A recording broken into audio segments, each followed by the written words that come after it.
Welcome to Biota Live. I'm Tom Barbalet, and this is being recorded live on TalkShoe, April 17th, 2010. Biota Live is a continuation of the Biota podcasts. For more information on the Biota podcasts, check out biota.org/podcast.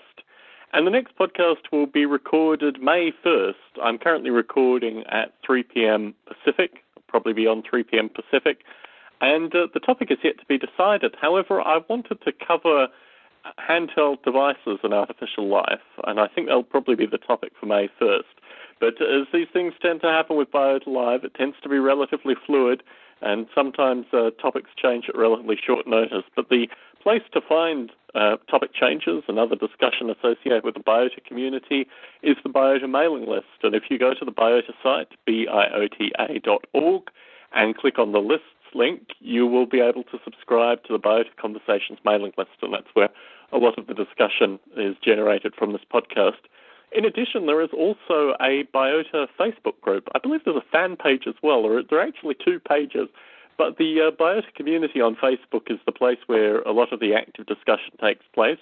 So if you're on Facebook and you listen to this podcast and you'd like to communicate with a number of the previous participants in the podcast and a number of interested listeners that always have ideas and questions and commentary associated with the various Biota Lives, the Biota Live community, or it's probably the biota.org community on Facebook, is the place to go for that as well. So I only have a couple of bits of news and notes, and they both relate to talks that I will be giving. I will be talking at Intel on Tuesday, July 13th. That's Intel in the Bay Area, Santa Clara, I believe. So the main Intel HQ in Santa Clara.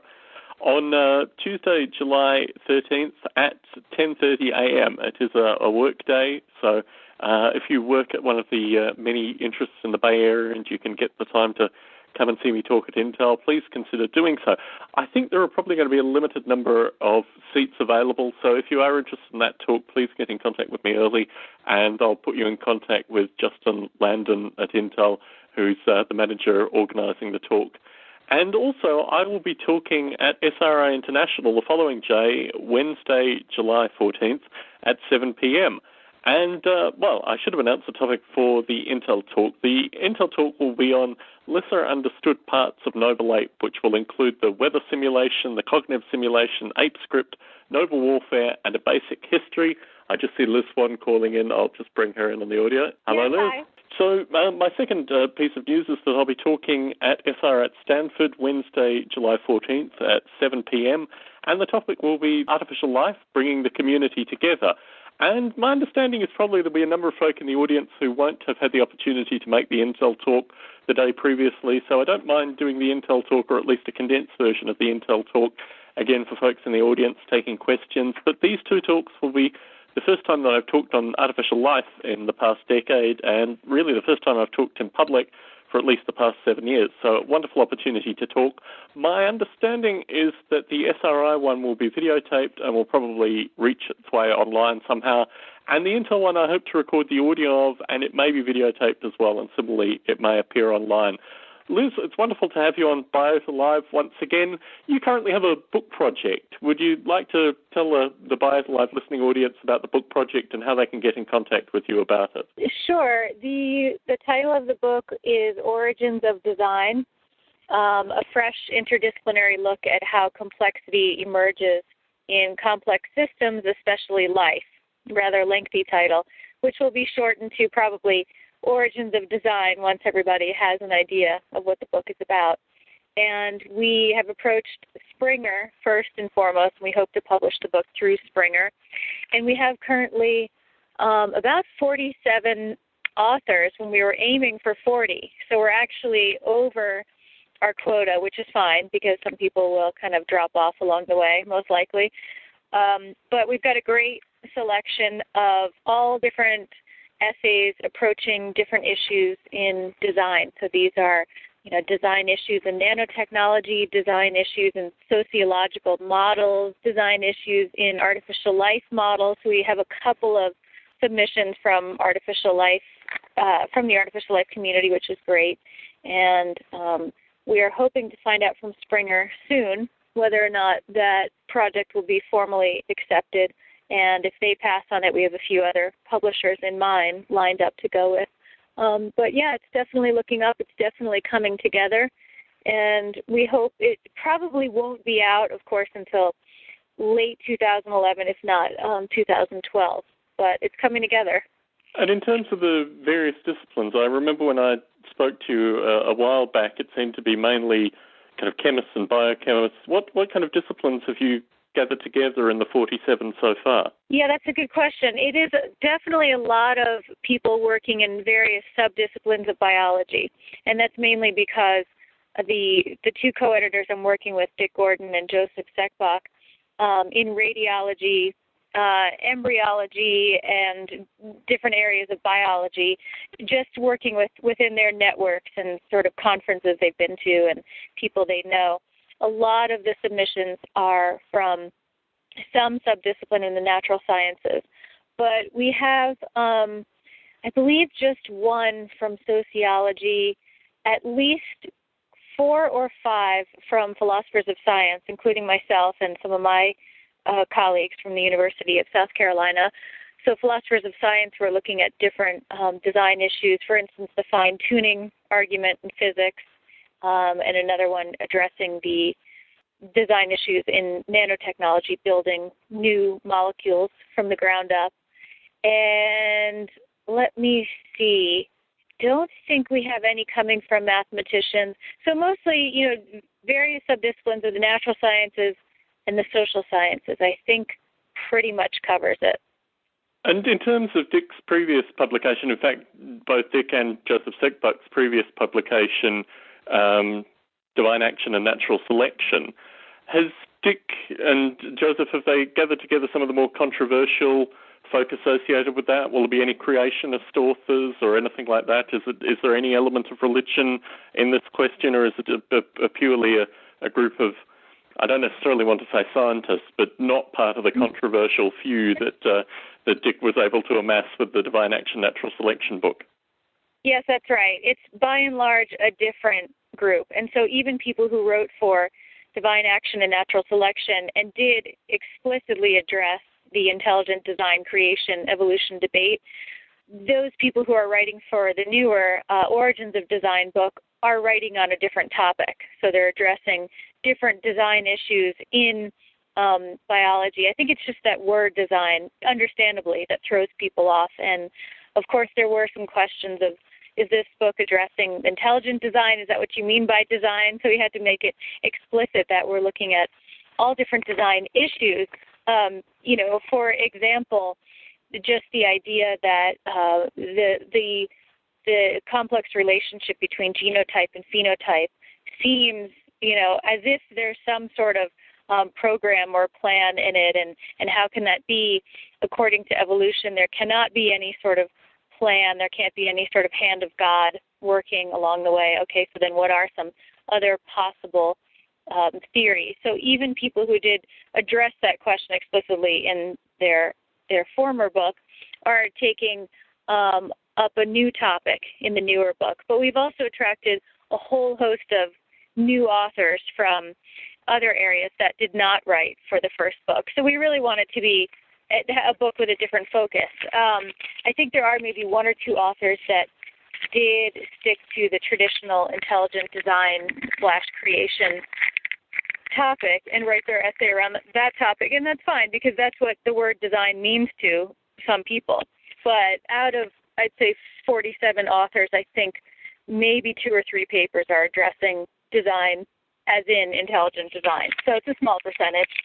And like the Divine Action Natural Selection book, will there be dialogue between the various authors as well, or is it just going to be straight chapters? No, there will be dialogue. That's definitely planned. And I think that's what made Divine Action and Natural Selection so attractive. As you know, I just reviewed that book, and that's what made it such an enjoyable read and really an exciting read where, as you're reading these very controversial essays, it's like you want to raise your hand and say, well, wait a minute, what about this? And reading the dialogue, somebody has most likely addressed that topic, and then the authors responded to it. So it's a really nice format. And Dick Gordon insisted that we do the dialogue because we want to set a forum for open discussion. That's the model that we're going for. And so this is the purpose of securing for ourselves 4 sessions at the Ishkabibble conference in July of 2011, that acronym standing for the International Society for the History, Social Studies, and Philosophy of Biology. So we have, I think, 2 to 4 sessions promised to us so that these, say, 40 or so authors, whomever of them, can get themselves to Utah in July of 2011, and we'll have lots of back and forth dialogue in person, and I imagine those will be, we'll have transcriptions of the dialogue, but a lot of the dialogue for divine action and natural selection happened over email, and so that will be fair game, too. For people who can't make the trip to the conference, they'll be able to participate as dialoguers, and that will all be included in the final product.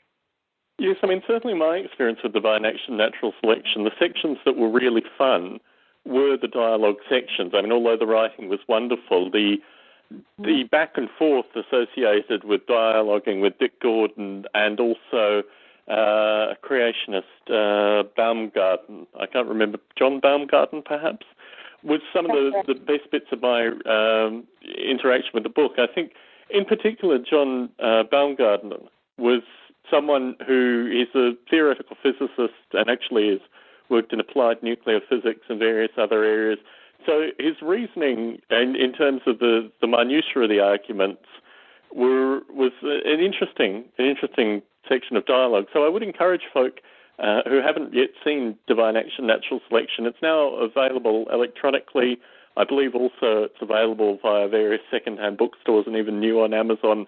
But the dialoguing sections were particularly interesting. And I think really over and above the chapters themselves really kind of made the book in a coherent sense that you could actually bring together these people that had diametrically opposed views and actually get something interesting out of that. And I think design in particular has become quite a loaded word. I mean, my interest in writing for the book that you proposed is really to give some definition and some linking and understanding that the term design, like so many other terms, hasn't necessarily been grabbed by intelligent design and turned in a particular direction. You can look at quite uncontroversial parts of nature and see elements of design, but it's a different kind of design than the traditional kind of engineering design.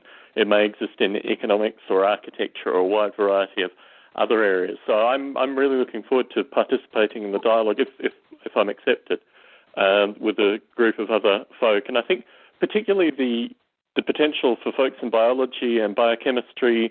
I'm not sure of the folks in the artificial life community who've accepted or have written submissions already, but I think the more, if Divine Action Natural Selection brought people of different belief systems together, the idea of this text bringing together people from a number of different intellectual disciplines and having dialogue, I think that might be equally interesting. So I'm really looking forward to what comes out of this. And I think this is part of a broader series that Dick Gordon is doing in the origins of, and I think we've both talked about this in the past, the origins of perception. I'm not sure where that will fit in the origins of series, but I think that's probably maybe 2 or 3 after Origin of Life, Origin of Design, Origin of Perception fits somewhere in there. And I think that would be an interesting book from a wide variety of perspectives. The artificial life community obviously has a number of different views about the emergence of perception, the origin of perception specifically. So I'm not sure when that will come in the Gordon Seckbach publishing cycle, but it's one that I'm looking forward to in the future.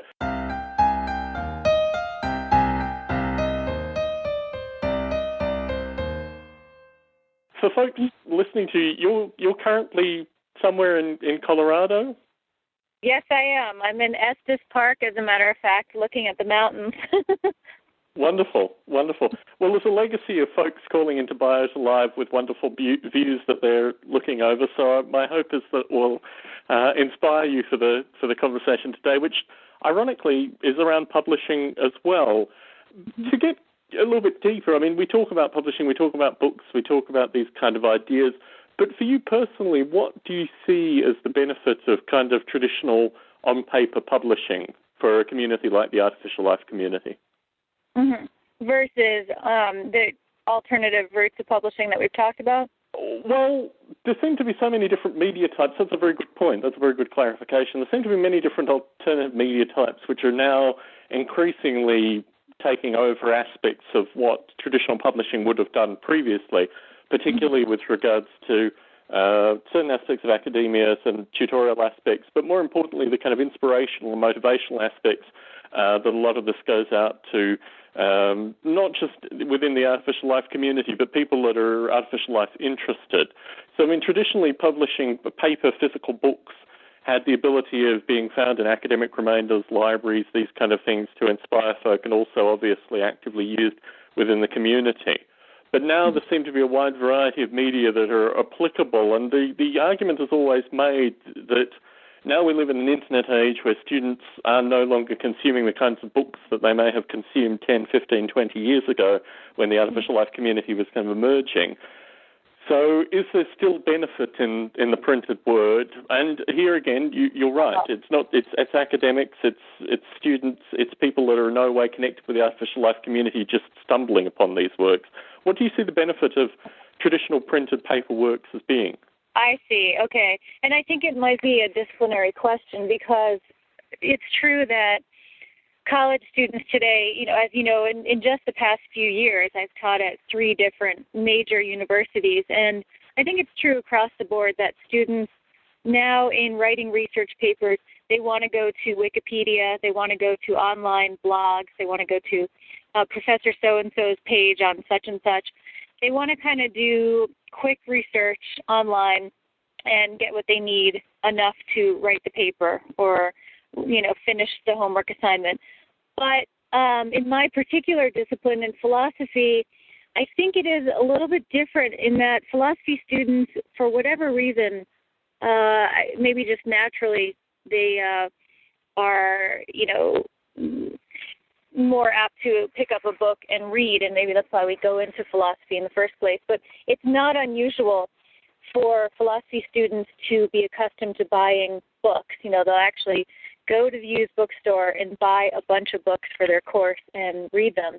And that's pretty much the tradition, and I think that philosophy students are still okay with that. So as far as getting people in my particular discipline in philosophy interested in artificial life, I think the book route is a really good way to go. So of course, Margaret Bowden's book, The Philosophy of Artificial Life, had an enormous impact on philosophers and people in related disciplines because it's a nice book with well-written essays, a manageable number, a manageable price, and I imagine that book did very well because it's just kind of, here's a lot of the philosophical issues and insights in artificial life in one book. I think it's an incredible product for that reason. As far as other disciplines, I don't know. I'm not sure. Maybe there are online publications or websites that would give enough information to somebody wanting to learn a little bit about artificial life. So maybe it depends on, the audience, the readership, where they're coming from and what they're looking for. I don't know. Certainly Margaret A. Bowden's book is one of the books that I would consider part of that late 80s, early 90s. I used to have memorized, I want to say it's 93, 94, for Margaret A. Bowden's Philosophy of Artificial Life. And in terms of its time, it gave a really good surveying. There were a number of other books written around that time, Stephen Levy's book, and a couple of other surveying books which weren't philosophy-oriented specifically. They were more oriented with the technology and the vision of the various developers. But they were all of that time. And the problem currently is that nothing has tracked what has gone on since then, and certainly Steve Grand has written a couple of books which have been within the bounds of a specific project-oriented book for a popular audience. But in terms of the general surveying of the artificial life community, the closest that I can think of is Maciej Komaczynski's and Adaminsky's Artificial Life Applications in Software, which is now on its second revision. And that offers, very similar to Margaret A. Bowden's book, but not specifically relating to philosophy, kind of vignettes of various projects. It's an interesting book for people who are already relatively savvy with artificial life concepts, coming to it and just as a kind of surveying of a dozen or so projects. And it also covers aspects of artificial life art, various aspects of robotic engineering, and obviously the intelligent agent software packages as well. The first version contained some of Bruce Damer's work and Jeffrey Ventrella's work. Jeffrey Ventrella's chapter in particular, I think, is a standout for me. Also, John McCormack's work and a couple of others who've appeared on previous Biota Lives. The reprint removed, I think, all of those. Maybe John McCormack's stuff is still in there. Put in John Klein's and maybe one other paper as well. But as that goes, that doesn't really, it could give someone inspiration, but the problem, it's a Springer title, and as you may have followed the pricing of Springer, it's kind of moved outside the price range of even picking up in an academic remainders kind of context. So the beauty of the early series of artificial life books from the late 80s, early 90s was the price, the vast number that were published, which kind of go almost hand in hand, and also their ability to inspire people internationally. And really, if you look at the artificial life community from their mid-30s down, those folk really were inspired by those texts. Yeah. So the problem currently is that those kind of books don't exist. You have the Artificial Life Journal. You and I had the opportunity of talking to Mark Bordeaux recently, and he raised a couple of interesting issues associated with publishing.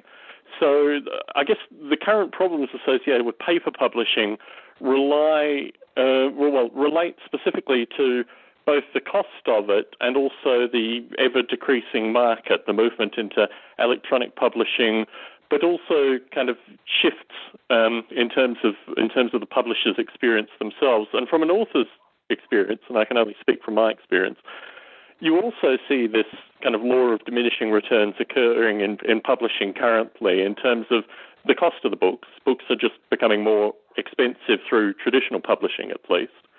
And also, which in turn affects the ability for publicity copies or review copies to be sent out, but also through the consolidation of publishers, which particularly in the kind of artificial life and surrounding fields has been pretty chronic over recent years. What you have is these kind of super publishers that literally publish 120, 200 different scientific or related titles in even a given quarter, and all of these publications have equal weighting, so it's impossible for the novelty or interest or speciality associated with artificial life publications specifically to really merit, the kind of feedback that got, for example, Margaret A. Bowden's work out and so well surveyed.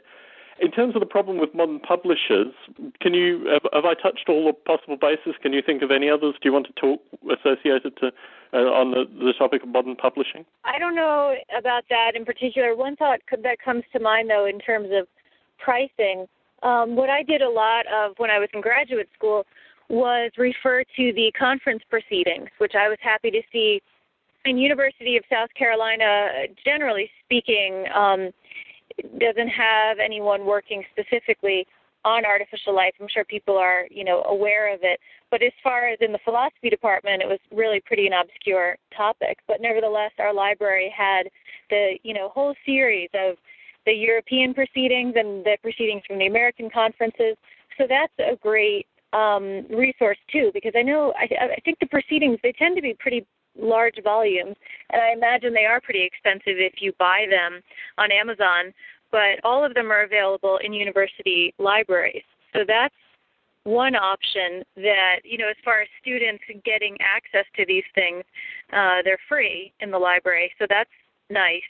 As far as the publishing side of it, I don't really know. I mean, in philosophy, it's a given that if you publish a book, you're not going to make any money off it. It's really a given. Even the textbooks, you're not going to make money off it. So I don't know. I don't think of it as a money-making scheme at all in the first place. I guess the concern. Certainly, that wasn't my point specifically. My point is basically that publishers themselves are increasingly the only way that they can maintain margins is firstly by these consolidations, which means that you get limited contact. And in my experiences, both with Divine Action and Natural Selection and also Nature-Inspired Informatics recently, there were half a dozen, I mean, to give some background, which will filter into the conversation as we continue, both my parents are authors.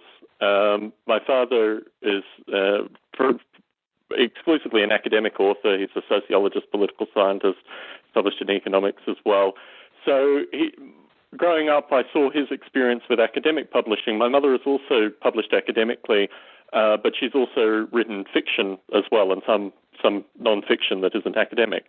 So in terms of from a very small child on, I've seen the lack of money that's generated by authors through doing these things. That isn't necessarily the problem. What has changed in recent years is just the interaction, the way in which these publishers actively promote books, and certainly coming into both Divine Action and Natural Selection, and also Nature-Inspired Informatics, my expectation was that I could volunteer review copies, or at least electronic copies for review. And obviously doing Biota Live and through, various artificial life community outreach, an aspect which probably folks listening to Biota Live may not immediately appreciate is that I also spend a lot of time communicating with science journalists and doing things like that in terms of outside promotion of the artificial life community, story correction, stuff that's reported in the media that relates to the artificial life community. So I have a lot of external contacts with folks who do standard mainstream science publication, New Scientist, Scientific American, this kind of stuff. So within my contact list, my anticipation was that I would be able to forward, particularly if we look at Divine Action, Natural Selection, that was a beautiful book in terms of just the number of authors that was brought together, as we've already discussed, the interaction, but also it really was the polarization in this whole notion of a science versus religion debate was completely obliterated by that book. Mm-hmm. The ability for that book, and I've talked to Dick Gordon about this extensively, but the ability to put that book in the context of the kind of fire, brimstone media, be it Fox News, be it MSNBC, the American media industry, the cable television industry, would not know really how to fit this book into its narrative, but there were participants in the book who would have fitted perfectly into that narrative. So between Dick and myself and Joseph, there were a number of emails exchanged with the publishers. For example, it came out around the same time as one of the anti-evolution movies. I'm trying to think, with that Ben Stein fellow. So he had a movie out called, my mind's gone blank. But anyway, he had a movie out that was getting quite a lot of press. And John Baumgartner, the fellow that I did the dialogue with, his group, the Creation Research Institute, were heavily promoting that film. This came out at exactly the same time that the book came out, and yet the publisher, for whatever reason, couldn't really get on the boat associated with doing publicity for the book associated with these things coming together. My frustration, and particularly after months of calling various numbers and emailing various folk, was that the publisher really wasn't interested in the kind of level of promotion that everyone who had participated in the book wanted. And I had a similar kind of experience with Nature-Inspired Informatics, but for different reasons. Obviously, it's not quite as a political book in terms of the science versus religion discussion. I guess my sense is that the passion that authors have when they participate in these kind of things can be converted into amazing promotional vehicles. But the problem with these publishing houses, particularly through consolidation, is that there are very few people left within the publishers.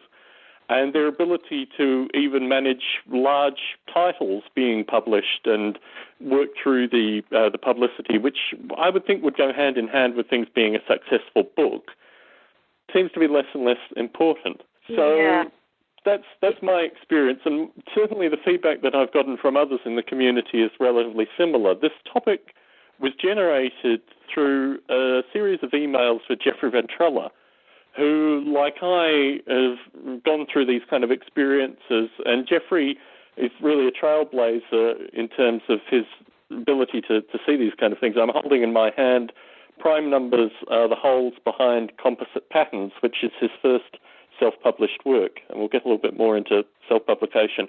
But Jeffrey outlined this problem that as a passionate artificial life developer who has put their all into writing for one of these books, a chapter or even a substantial amount of text, the way in which they're received by modern-day publishers really doesn't convey the same kind of energy that I think the Stephen Levy's and related Margaret A. Bowden's got in the early 90s.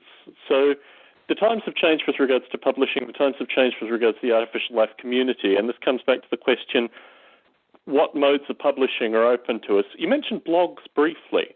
In the academic community, how important are blogs currently?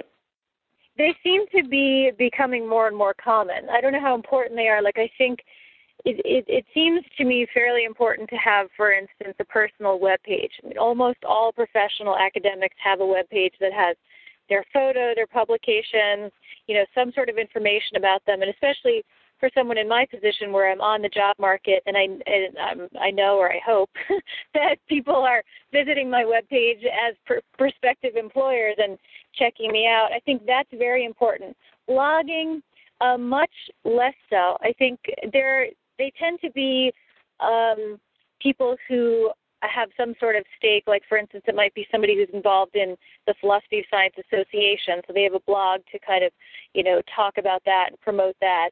Or a colleague of mine who is very active in the feminist movement, feminist philosopher, so she has a blog devoted to just that topic. So it's more like a topical thing than a personal blog. And, I don't know how, I just know that they're becoming more and more common. I would say nobody had them maybe a couple of years ago, and now it's becoming more common if you have some sort of, you're on some sort of board or you're taking some sort of position. It's becoming more common. And in terms of your book, The Metaphysics of Transformers, how was that book brought together? Was that part of a series? Can you talk a little bit about that book specifically? Sure. That was a fun book. The title is Transformers and Philosophy, More Than Meets the Mind. And that grew out of when I had a fellowship at the Center for Inquiry in Amherst, New York.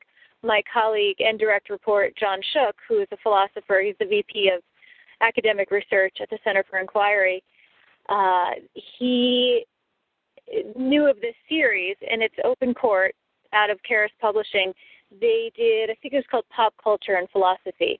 So a lot of those books that you see, the Simpsons in philosophy and Bob Dylan in philosophy and all of those, it's in that same type of series where it's pop culture and philosophy. And just knowing of my interest in artificial life, he asked me to co-edit the book with him, and that was a lot of fun. We kind of did it in fits and starts over an entire year, I would say, collecting essays. And then I was thinking, when you were talking about how the nature of publishing has changed, I was kind of surprised once the book was published that Open Court came to us and said, okay, so now go to your local Borders and Barnes and Nobles and set up some book signings so that you can promote your own book. And I thought, I didn't realize that's how it worked. I thought that publishers would want to sell their book, and so they do the promoting, but it was really kind of up to us. So John Shook, who lives in Buffalo, did some book signings up there, and I did some book signings out here in Boulder County. And, we have yet to find out whether that helps book sales or not. We haven't seen any royalties yet, and I have no idea how that book is selling. But it was kind of interesting that a lot of the advertising was kind of put on us. So as soon as I did get a web page up, I have a picture of the book, and I talk a little bit about it to get the word out there, because I'm not sure, which isn't to say that they're not doing their advertising part. I just don't know whether they're doing advertising or not. So the ball did kind of fall in our court as far as getting the word out about that book. Well, the book launch has always been a traditional publishing method. In fact, I think it's wonderful. I mean, my childhood was spent at book launches for both my parents and also their related publishing friends. And I think the experience of the book launch was one that I wanted to replicate. I mean, here in Las Vegas, we actually have quite a substantial atheist community. We have Penn and Teller. We have a wide variety of folk who are actively part of the general atheist science dialogue. And the ability to do a book launch in Las Vegas for Divine Action Natural Selection, as I put to the publishers on multiple occasions, would have been a really wonderful opportunity to introduce these folk into the artificial life community and also get them involved with regards to the active promotion of this kind of book. Certainly, my parents' experiences was that doing book launches was as much part introducing yourself to the local media and various other local entities. And ironically, when I was in Australia with Noble Ape, I would do CD-ROM launches and version launches and things in order to promote through a similar kind of mechanism as had been shown to me with traditional publishing, my parents' experience with traditional publishing. So I mean, obviously the publisher you went with there used quite a traditional, but I think quite a robust model associated with how to promote these books. And my frustration is that more publishers aren't actually using these kind of models in their promotion. Let's move a little bit into the idea of self-publishing, the stuff that Jeffrey and I have been discussing, and the notion that historically, I mean, within the philosophy community, there has been, I'm thinking here of Bertrand Russell specifically, there's been a few philosophers that have kind of self-published work on occasion, and they're still well understood and well received. Do you see the self-publishing aspect as being somewhat tainted? What's your own thinking with regards to self-publishing? I think that, I have, since we last talked, I have looked at lulu.com and some of the other sites that offer self-publishing services. And I think that the advantages are clear, that it's very easy. There's kind of no middleman. You can just, upload whatever you want, and they take care of all the production and all the production costs. And it makes the whole process much more efficient. And then, of course, the finished product being sold on Amazon is much more affordable than if you went through a big-time publisher. So I think the advantages are clear.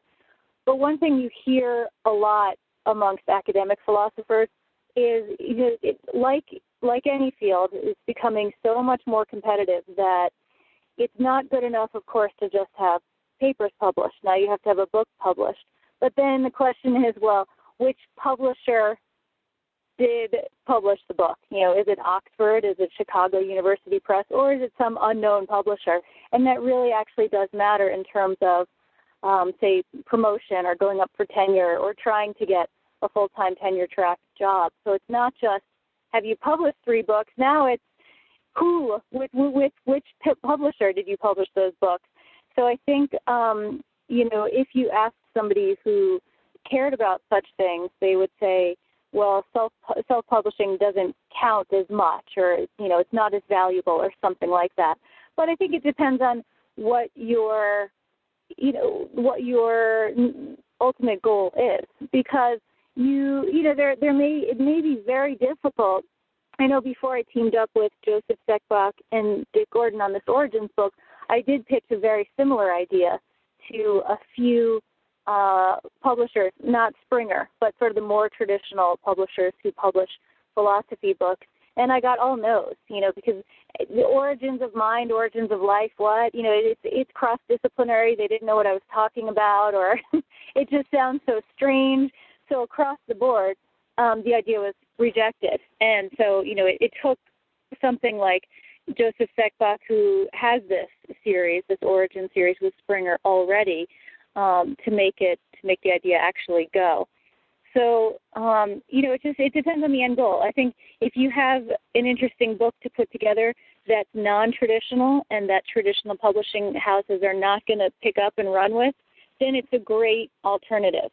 But I definitely think that in the sort of harsh academic world, one book with Oxford University Press could count more than 10 self-published books. You know what I mean? Certainly. Intuition. Certainly. I mean, my sense is it's a kind of what you're describing here is a tennis match. On one side you have conservative academic publishers, and on the other side you have conservative academics.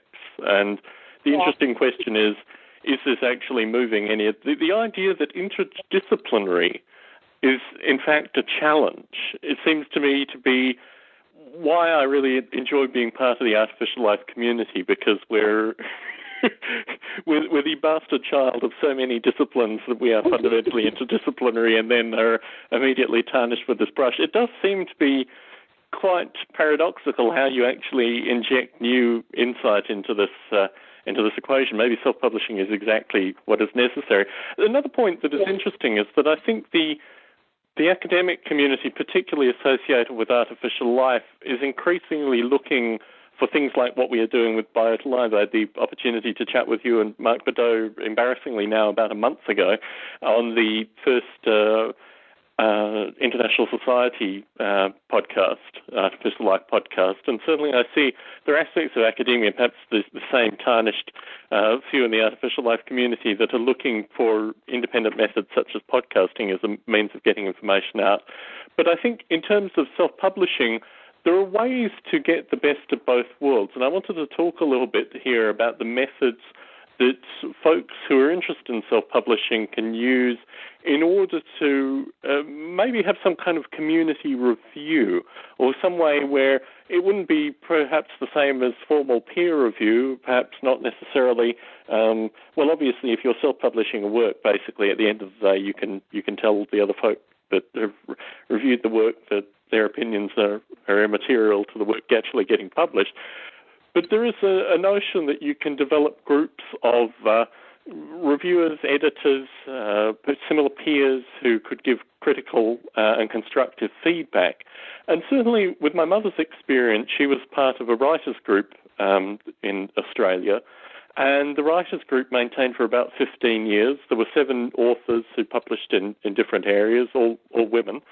And they worked on a monthly basis. They would workshop each author's book. They were going back through traditional publishers. I mean, once the books had been workshopped and rewritten, they were then sent on through traditional agents to traditional publishers, and many of them were published through that process.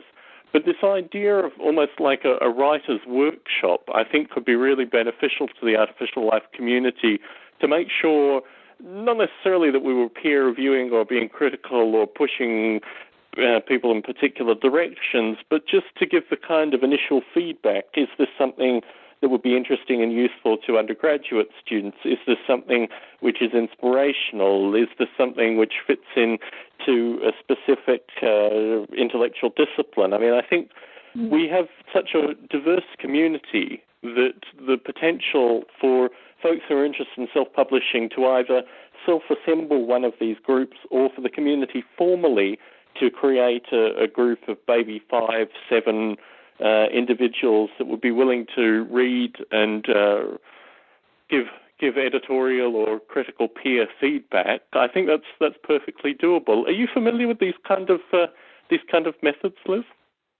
I'm not personally, but that is something that I would be happy to do, because having worked for the Philosophy of Science Journal for a few years as its assistant editor, I definitely like the idea of having sort of an informal group where papers can be sent out, because that's kind of what I was wondering, is if, self-publishing, you don't want to just have anyone writing anything, nobody else looks at it, and it's bound and called published, because that would obviously devalue the whole idea of having a published book. But I would be happy to be part of a group of people who, and of course this would be cross-disciplinary, because while I would feel comfortable, say, looking at the writing part and, is it clear and is the idea expressed, kind of like my philosophical skills could be helpful there.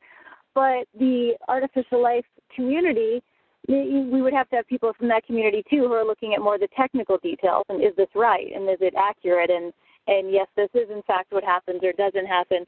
So if we had an informal group of people working together, and now, of course, given technology that we have now, it's probably much easier for people in different geographical locations to communicate this way than it was even for your mother, however long ago that was.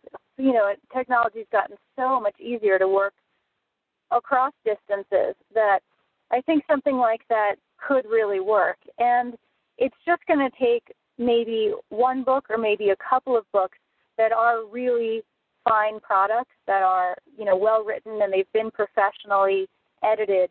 And once people see, oh, okay, this is a self-published book, and nevertheless, it's still really high quality, it could begin to turn the reputation or maybe the view of what professors, what academics might think about self-published books. So, it could happen over time, I think, a sort of a sea change in what that would mean. Certainly, and I think your ratio, as you described, one Oxford University Press versus 10 self-published works, well, if the information in the self-published work was 10 times more interesting, more philosophically sticky, then that would also filter back into the equation. I mean, I think this is what's fascinating. I've read through Jeffrey's book. I'm going to be sending him back some feedback.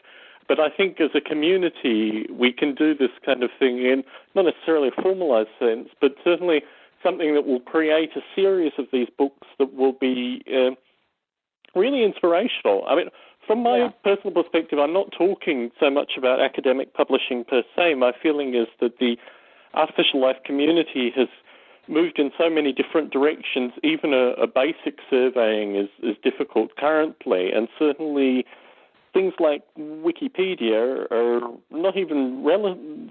They're worse than useless currently in terms of the lack of information. I feel sad to say even maintaining the Biota website, it's difficult to maintain that to a level with regards to what's currently going on. So I think there are two directions here which are fundamentally almost the same direction. The first is, if someone like Jeffrey Ventrella was to do a brain dump associated with stuff that he had done in Darwin Pool, Gene Pond, I think I've got those around, Gene Pool, Darwin Pond, and also potentially the interaction that he's had with regards to the avatar community, artificial life interactions with the avatar community, these kind of things, even as almost a kind of historical reflection, would be relatively interesting books and cross over a number of disciplines in terms of their potential impact. What I find doing software engineering is that there is very little active insight. There is a documentary that PBS made in the late 90s associated with moving Netscape into the Mozilla, moving the Netscape web browser into Mozilla. And although it's a television documentary, that is one of the few actual descriptions of productive open source movement that I have ever seen. So within software engineering as a discipline, there's very little of this kind of historical reflection or self-analysis. There's a whole lot of kind of management speak and hype, but the level of detail that documentary went into, I think the artificial life community has the ability, ironically now it's available via Google Video as well, so folks who are interested in, let me think, I can't think of the title, it will come to me.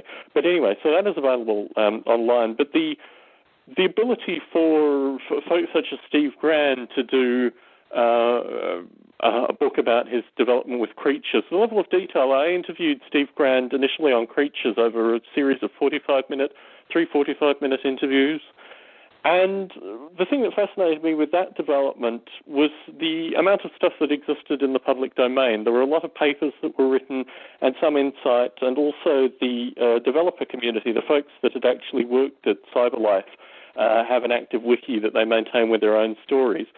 But this kind of information, I think, is really critical. It's not just with regards to a few artificial life developers. This is really also my concern with Maciej Komaczynski's artificial life applications and software, is that 5,000 words just doesn't really cover it. It really needs almost 60,000 words or 100,000 words to really get into the detail. Now, would this be inspirational? This is the other group. One is describing the history and some greater understanding, and this here would have to be done with individual projects before it could be done as a kind of group history. I think the problem really up until now is that authors that haven't been adept or don't understand the real depth of the artificial life community or the many kind of breakaway elements of it have come to a surveying in terms of probably, 5 or 6 top projects, whereas it's actually 30 or so projects and they're interrelationship, which makes it interesting. But what is really needed now, we've got kind of the old, the past, the history, is the future. And the aspect in terms of artificial life books, here we're talking about paper books, potentially electronic books, but probably paper books initially. In terms of inspiring a new generation, I think is really the thing that the artificial life community should be focused on, particularly in the current times, the kind of artificial life winter period that we appear to be in. This is a wonderful time for folks to both develop their own projects and also start thinking in these terms, in terms of creating, perhaps project analysis histories, perhaps descriptions of a variety of projects that they haven't had the opportunity to do. When I talked to Bruce Damer in the initial parts of his visions of the EvoGrid tour, there were probably about 30 or 40 of the folks he met with in a wide variety of areas that had their own particular take on what the EvoGrid would look like. Each of those snapshots coming from different areas, be it Howard Bloom, be it various folks at NASA, folks he met with in Los Angeles and also on the East Coast, each of those perspectives would be a unique artificial life project, and the ability to have almost like a scrapbook of here are 60 ideas that are yet to be explored in the field of artificial life, have at them.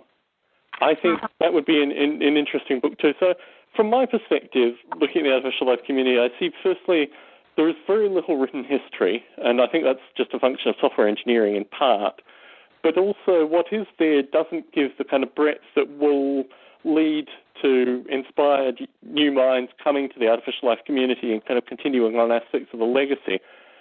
Similarly, I think there are a number of ideas that come up that the artificial life community, as it is stretched, can't work on currently, but still are interesting questions for the future. So these are the two aspects. As you view the artificial life community as a philosopher, Liz, what other aspects, what other benefits can you see through this kind of publication currently? Through self-publishing, do you mean? Well, yeah, self-publishing or any kind of traditional paper publishing. Well, one thing I wanted to mention when you were talking about the sort of a scrapbook or a history, a paper that Steve Grand and I will hopefully write together for the Origins of Design book is tentatively titled Historical Motivations of Artificial Life. So hopefully, and of course he has a vast experience writing on different aspects of artificial life, as you know, and so hopefully we'll get into some of the, the highlights of the history of artificial life. So something like that would be a nice chronicle of what's happened in artificial life. But I think as far as the self-publishing, going forward, the future of artificial life, as far as the self-publishing option, I really like it. And I think that, of course, the self-published book can have content that's just as good, if not better, than, the published books. Of course, there are a lot of crummy published books out there and published sometimes by good publishing houses, so that doesn't necessarily mean anything. I think my point was just that there might be amongst academics, and of course that's only one facet of the audience that we would be trying to reach about what's going on in the artificial life community, there might be a sort of stigma of, it's not a traditional publishing house, or, it's not peer-reviewed.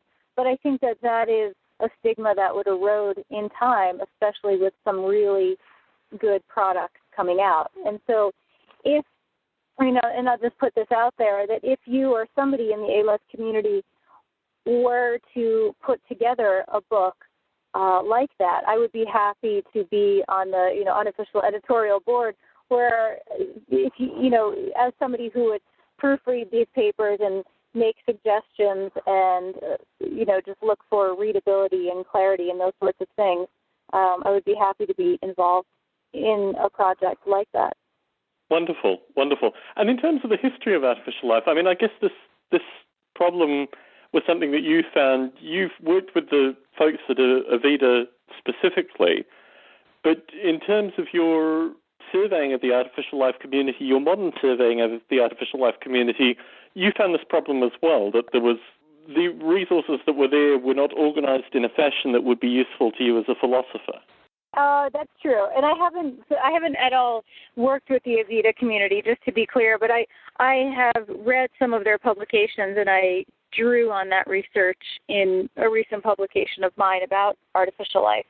But I think that that's true. It is rather difficult. A lot of the philosophers of science I know, maybe because of my influence, but a lot of the philosophers I know something about artificial life. And in fact, Michael Dixon at USC, philosopher of physics, was the one who introduced me to Biota. So I was looking at more of the older, Christopher Langton and Craig Reynolds, Tom Ray type stuff for a paper I was putting together. And he was the one who made me aware of Biota, what was going on at the time, what was going on just then. This was a few years ago, and more contemporary research. But I think that's true. For an academic who wants to know what's going on in the field, the resources are pretty disparate. I mean, you have to go to the conference proceedings in the library, or maybe come across the few academic papers that have been published on the topic. You do have to kind of work hard. And of course, some of those books you mentioned, Stephen Levy.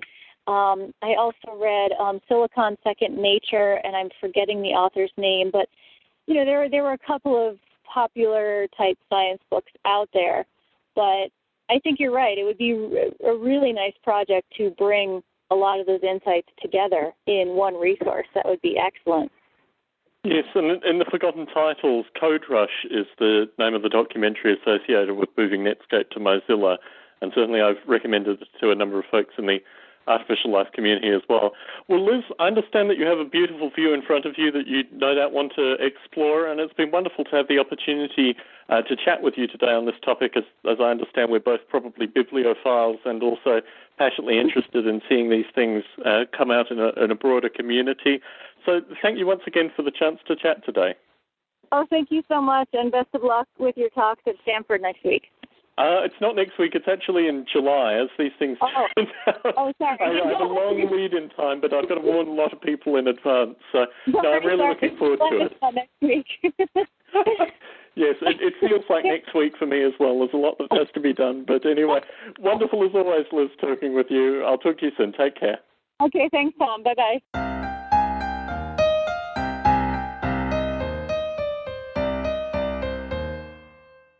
And for folks listening in, the next podcast will be recorded May 1st, probably around the same time, which is 3 p.m. Pacific. We may move back to the Friday 8 p.m. Pacific times as well. If folks are listening in who would like to participate, if they're listening to the podcast specifically and would like to offer a time which is more convenient for them to call in and participate. I had actually attempted to record this topic last week, and we had a fellow on from the UK briefly. So through using TalkShoe, a number of folks are getting involved with regards to Biota Live too. So we may have a diverging group of participants in the future. Anyway, thank you very much for listening in. If you'd like to get in contact with me, if you have book topics or ideas that you're interested in this self-publishing vein, please contact me directly, tom@noble8.com, or alternatively, as I noted at the start of the podcast, the Biota Conversations mailing list and also the Biota community on Facebook are two places that we can continue the discussion. Anyway, thank you very much for listening in.